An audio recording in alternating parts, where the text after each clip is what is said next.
नमस्कार। भगत सिंह, ये नाम सुनते ही अक्सर इनकलाब, आज़ादी, फांसी यही सब ख्याल आते हैं ना? बिल्कुल। लेकिन उनके विचारों का एक और अहम पहलू है जिस पर शायद उतनी बात नहीं होती जाती, और अछूत प्रथा पर उनके क्रांतिकारी विचार। हाँ, मतलब हम उन्हें सिर्फ राजनीतिक आज़ादी के नायक के तौर पर देखते हैं, पर उन्होंने सामाजिक गुलामी पर भी उतना ही जोर दिया था। जी हाँ। और आज हम उन्हीं के लेखों, खासकर जो 1928 में कीर्ति पत्रिका में छपा था, अछूत समस्या, उसी के आधार पर बात करेंगे। समझने की कोशिश करेंगे कि उनकी सोच कितनी गहरी थी इस मुद्दे पर। और ये आज भी कितना जरूरी है समझना। यही तो। 21 साल की उम्र में भगत सिंह ने जो लिखा वो आज भी चुभता है। तो चलिए आज इसी की गहराई में उतरते हैं, देखते हैं भगत सिंह के नजरिए से ये जाति व्यवस्था क्या थी, धर्म पर उनके क्या सवाल थे और वो किस तरह की क्रांति चाहते थे। बिल्कुल। शुरुआत करते हैं उस समय की स्थिति से, मतलब माहौल कैसा था जिसे भगत सिंह देख रहे थे, जिस पर लिख रहे थे। हाँ, जरा बताएं कि वो दौर कैसा था। आप सोचिए, भारत की आबादी उस वक्त करीब 30 करोड़ थी, और उसमें से लगभग 6 करोड़ लोग, 6 करोड़, उन्हें अछूत माना जाता था। 6 करोड़? हाँ, बहुत बड़ी संख्या है ये तो। हाँ। और उनके साथ व्यवहार कैसा होता था? उन्हें मंदिरों में जाने की इजाजत नहीं थी। जो कुएं, तालाब सबके लिए थे, उनसे वो पानी नहीं ले सकते थे। यहाँ तक कि अगर वो किसी सवर्ण को छू लें तो वो अपवित्र हो जाता था। मतलब इंसान को इंसान छूने से धर्म भ्रष्ट हो जाए। जी। इसी पर तो भगत सिंह ने वो तीखा व्यंग्य किया था अपने लेख में।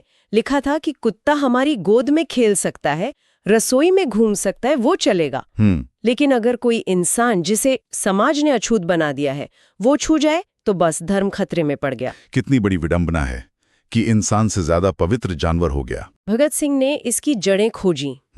उनका मानना था कि ये सब हिंदू धर्म की कुछ मान्यताओं से जुड़ा है, जैसे कर्म का सिद्धांत, पुनर्जन्म का सिद्धांत। अच्छा, कैसे? उन्होंने कहा कि ये सिद्धांत इसीलिए गढ़े गए ताकि जो ये अन्याय हो रहा है उसे सही ठहराया जा सके। लोगों को ये समझाया गया कि भाई तुम्हारी ये हालत तुम्हारे पिछले जन्म के पापों की वजह से है, तो चुपचाप सहते रहो। हाँ बिल्कुल, विद्रोह मत करो, कर्म का फल भोगो। इस तरह भगत सिंह के शब्दों में उन्हें धैर्य का उपदेश देकर वे लोग उन्हें लंबे समय तक के लिए शांत करा गए। मतलब ये एक सोची समझी एक तरह की साजिश थी। उन्होंने इसे साजिश ही कहा। ये जो विशेषाधिकार युक्त लोग थे, मतलब ऊंची जातियां, उन्होंने अपनी पावर, अपनी ऊंची स्थिति बनाए रखने के लिए ये सब विचार बड़ी चालाकी से बनाए और फैलाए।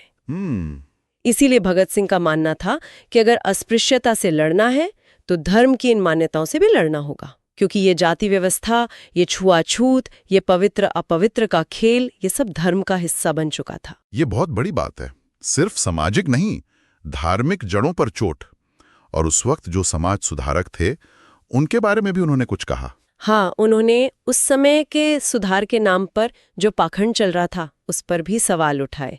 बड़े बड़े नेताओं का जिक्र किया, जैसे मदन मोहन मालवीय जी का उदाहरण दिया कि वो मंच पर तो किसी मेहतर के हाथ से हार पहन लेते हैं, लेकिन बाद में खुद को पवित्र करने के लिए कपड़ों समेत नहाते हैं। अरे, भगत सिंह ने पूछा, ये कैसा सुधार है भाई? ये तो धोखा है। ये चीजें आज भी दिखती हैं, बस रूप बदल गया है। नेता दलितों के घर जाते हैं, है ना, खाना खाते हुए फोटो खिंचवाते हैं। हाँ, लेकिन कभी अपना टिफिन लेकर, कभी पानी की बोतल साथ लेकर, वो दिखावा साफ नजर आता है। सही कहा। भगत सिंह ने स्वामी दयानंद और आर्य समाज के सुधारों को भी देखा। उन्होंने माना कि कोशिश तो हुई, लेकिन वो भी अधूरे थे, क्योंकि वो भी वेदों पर आधारित 4 वर्णों की व्यवस्था से आगे नहीं बढ़ पाए। मतलब जड़ पर हमला नहीं हुआ? नहीं, वो बुनियादी असमानता बनी रही। अच्छा, ये तो हुई धर्म और सुधारकों की बात, लेकिन भगत सिंह ने इसमें एक राजनीतिक एंगल भी देखा था। मतलब उस समय जो अछूतों को लेकर थोड़ी खींचतान शुरू हुई थी। हाँ, ये भी उनके विश्लेषण का एक जरूरी हिस्सा है। देखिए, 1909 और 1919 में मार्लिमेंटो सुधार आए। हाँ। उसमें क्या हुआ कि मुसलमानों, सिखों, ईसाइयों को उनकी आबादी के हिसाब से अलग राजनीतिक प्रतिनिधित्व, मतलब सीटें मिलने लगी। अच्छा। तो अब सभी समुदायों को अपनी गिनती बढ़ाने की फिक्र हुई। हिंदुओं को लगा कि अगर ये 6 करोड़ अछूत अलग हो गए, या मान लीजिए मुसलमान या ईसाई बन गए, तो हमारी राजनीतिक ताकत तो कम हो जाएगी। ओहो, तो ये अंक गणित भी था। बिल्कुल। इसी तरह मुसलमान और सिख भी सोचने लगे कि अगर इन अछूतों को अपने साथ मिला लें तो हमारी संख्या बढ़ेगी, हमारा प्रभाव बढ़ेगा। तो फिर वो शुद्धि और तबलीग वाले आंदोलन तेज हो गए होंगे। हाँ, वही हुआ। भगत सिंह लिखते हैं कि तीनों कौमें, हिंदू, मुस्लिम, सिख, अछूतों को अपनी तरफ खींचने में लग गईं। कोई कहता मुसलमान बन जाओ, बराबरी मिलेगी। कोई अमृत छकाकर सिख बनाने लगा। हिंदू शुद्धि आंदोलन चलाने लगे। इससे तो टकराव भी हुआ होगा। हाँ, दंगे फसाद भी हुए। लेकिन भगत सिंह ने इसमें एक सकारात्मक चीज भी देखी। वो क्या? उन्होंने इसे आशाजनक संकेत कहा। उनका मानना था कि चलो इसी बहाने, इसी खींचतान की वजह से ही सही, पहली बार अछूतों को अपनी अहमियत का अंदाजा हो रहा था। उन्हें लग रहा था कि हाँ, हमारी भी कोई गिनती है, कोई पूछ है। ये दिलचस्प नुक्ता है। अच्छा, तो ये तो हुई समस्या की पहचान, उसकी जड़ें और उस समय के हालात। भगत सिंह का विश्लेषण तो बहुत साफ है, तीखा है। पर क्या उन्होंने सिर्फ नुक्ताचीनी की या कोई रास्ता भी दिखाया? नहीं, वो सिर्फ आलोचक नहीं थे, वो क्रांतिकारी थे।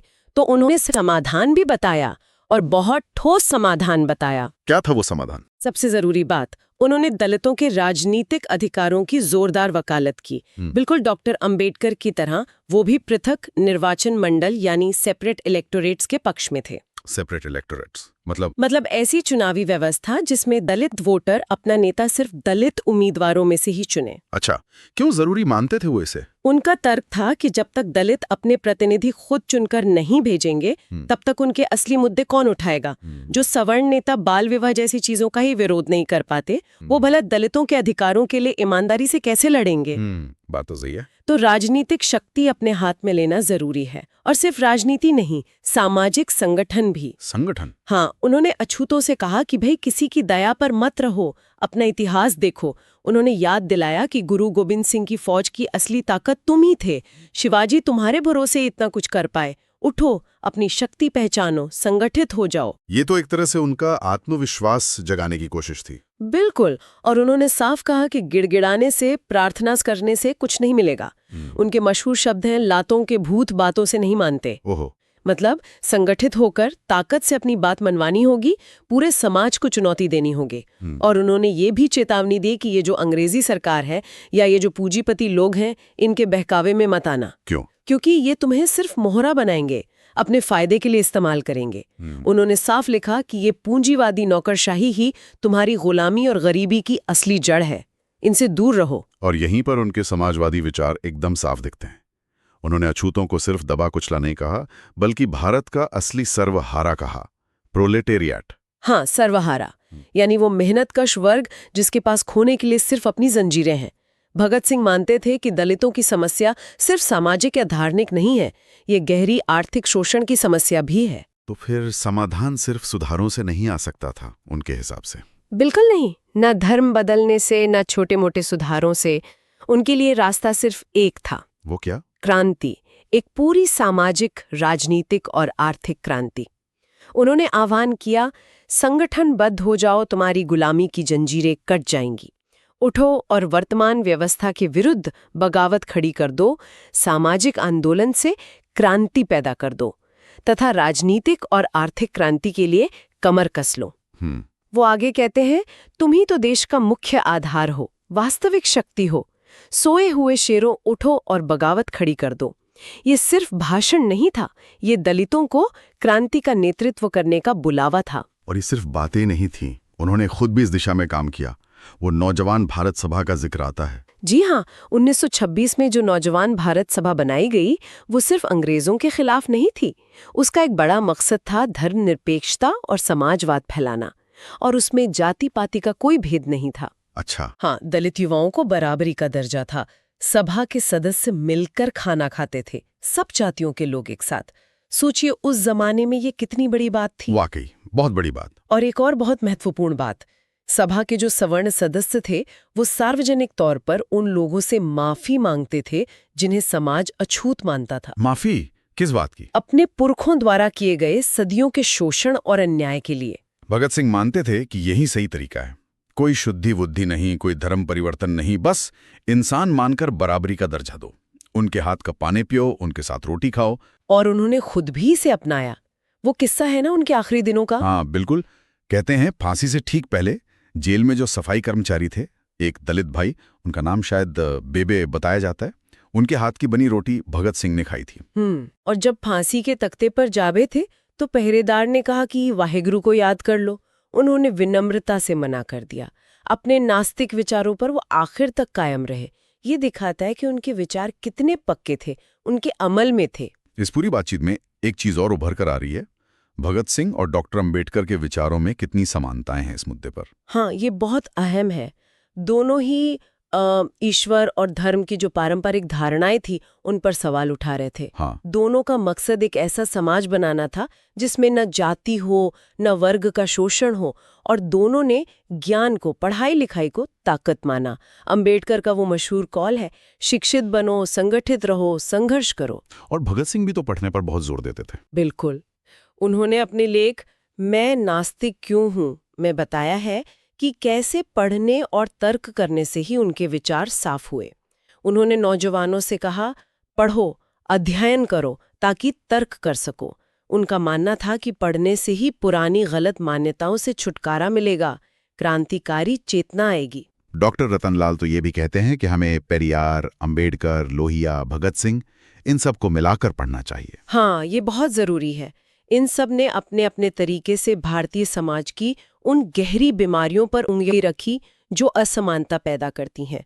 इनको एक साथ समझने से ही शायद पूरी तस्वीर साफ होगी। तो अगर हम आज के इस पूरी चर्चा को समेटें तो क्या कहेंगे, भगत सिंह के विचारों का निचोड़ क्या है इस मसले पर? मेरे ख्याल में सबसे बड़ी बात यह है कि भगत सिंह ने अछूत समस्या को सिर्फ एक अलग थलग सामाजिक बुराई नहीं माना। उन्होंने इसे धर्म, राजनीति, अर्थव्यवस्था, इस पूरे शोषणकारी सिस्टम का एक हिस्सा बताया।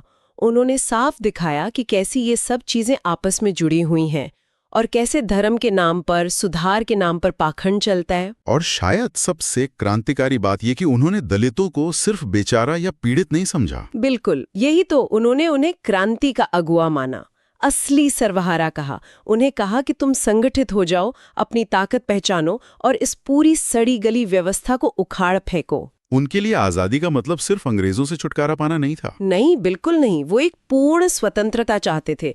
ऐसी आजादी जहां कोई इंसान किसी दूसरे इंसान का शोषण न कर सके, जहां हर तरह की गुलामी खत्म हो, राजनीतिक भी, सामाजिक भी, आर्थिक भी और मानसिक भी। और जाति का खात्मा उस पूर्ण स्वतंत्रता का एक जरूरी हिस्सा था। हाँ, उसके बिना आजादी अधूरी थी।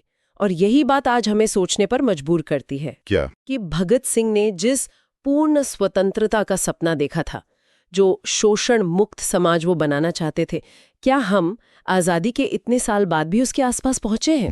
ये बहुत बड़ा सवाल है। जब आज भी हम जाति के नाम पर इतनी हिंसा, इतना भेदभाव देखते हैं, तो लगता है भगत सिंह की लड़ाई तो अभी जारी है। उनके सवाल आज भी उतने ही, बल्कि शायद ज्यादा प्रासंगिक है। क्या हमने वो जंजीरें तोड़ी जिनके खिलाफ भगत सिंह ने आवाज उठाई थी? ये सवाल हम सबको खुद से पूछना होगा, गंभीरता से सोचना होगा।